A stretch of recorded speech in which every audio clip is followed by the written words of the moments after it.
Урматтуу депутаттар, коллегалар, саламатсыздарбы? Можно на русском буду выступать. Короткая презентация о том, что сделано, и о причинах, наверное, можно тоже чуть-чуть остановиться. Все время идут споры. Сіз кимден уруксат сурадыңыз, орусча даярдаганыңды? Эмне үчүн кыргызча эмес? У депутатов спросила разрешение. Кимден? Ким уруксат берди сизге? Төрағадан. Кайсы төрага? Сизден? Мен азыр көрүп атам. Бизде бул жерде тартип ушундай, мамлекеттик тилде жасашыңар керек. Уруксат сурабай эле окуп кете бересиңерби? Ким уруксат берди? Рұқсат берсеңіздер. Кыргызча жасаңыз. Кыргызча? Хорошо.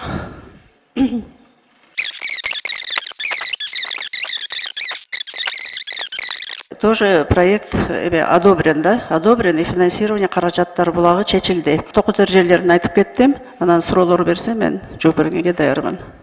Рахмат, Динара Синна. Экинчи микрофон. Урматтуу төрага, мына азыр Динара айымга сиз кыргызча өзүңүз жеке каалооңуз менен кыргызча доклад бергиле, отчет бергиле деп койдуңуз, доклад бергиле деп койдуңуз. Сөзүнүн 70% орус тилинде болду да. Анан кийин бизде конституцияда расмий тил катары орус тил жазылган. Эгер жалаң кыргыз тилинде отчет укуңар келсе, анда ал конституцияны өзгөртүлдү кайра. Азыр эмнени түшүндүк экен? Мен деле каршы эмесмин. Мен деле келгенде кыргызча берсе экен деп ойлойм, мен делечи. Бирок эмнени түшүндүк азыр? Азыр уктуңарбы ушул айымдын доклад берип атканын? Ошол себептен, урматтуу төрага, сиз жеке өзүңүз чечим чыгарбай, эгер мындан алдыңкы учурлардан да дагы боло турган болсо, анда добушка коюңуз анда. Баарыбыз чечимге келели.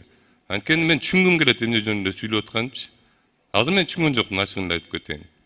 30% кыргызча сүйлөдү дагы, 70% орусча сүйлөп койду. Талыкпай иштөө үчүн жакшы тамактануу керек. Жакшы тамактануу үчүн сизге албетте бүтүн тиш зарыл. Москва шаарындагы мекендештерге мыкты стоматолог Абдиллаев Уларбек өз кызматтарын сунуштайт. Тиш тарылуу, пломба, тиш алуу, гигиеналык тазалоо, протездөө, металлуу керамика, брекеттин бардык түрү, цирконий, имплантация жана башка кызматтар бар. Чөнтөккө ылайык арзан жана сапаттуу рентген менен консультация акысыз. Биздин дарек Дубровка метросу 3 выходтан чыккандан кийин 4 мүнөттүк жол. Улица Шарико-Подшипниковская, 40. Байланыш номер +7985 578 30 39.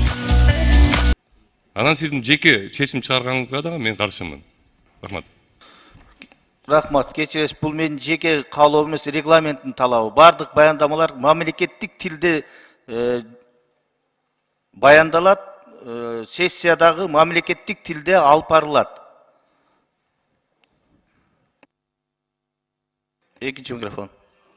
Андай болсо, анда азыркы докладтан да кайра басынан карап чыгабы. Анткени кыргызча болгон жок бул доклад. Рахмат. Биз сөздөн ишке өтүшүбүз керек. Ар бир кыргыз жараны кыргыз тилин билиш керек. Бул чоң талап болуш керек. Кыргыз менен кыргыз тилинде сүйлөшүүгө милдеттүү деген уран менен жашашыбыз керек.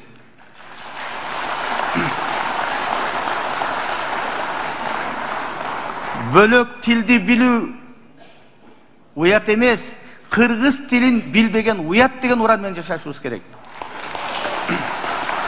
Анан дагы сөзүмдүн акырында айтайын дегеним, биздин өлкөбүздө тилекке каршы көпчүлүк аймактарыбызда дагы да башка тилде, башка аталышта жер сууларыбыз бар. Биз ошону тез арада бардыгын кыргызчалашыбыз керек. Анын бири мына баш калаабыз Бишкектин 4 районун тез арада кыргызчалашыбыз керек.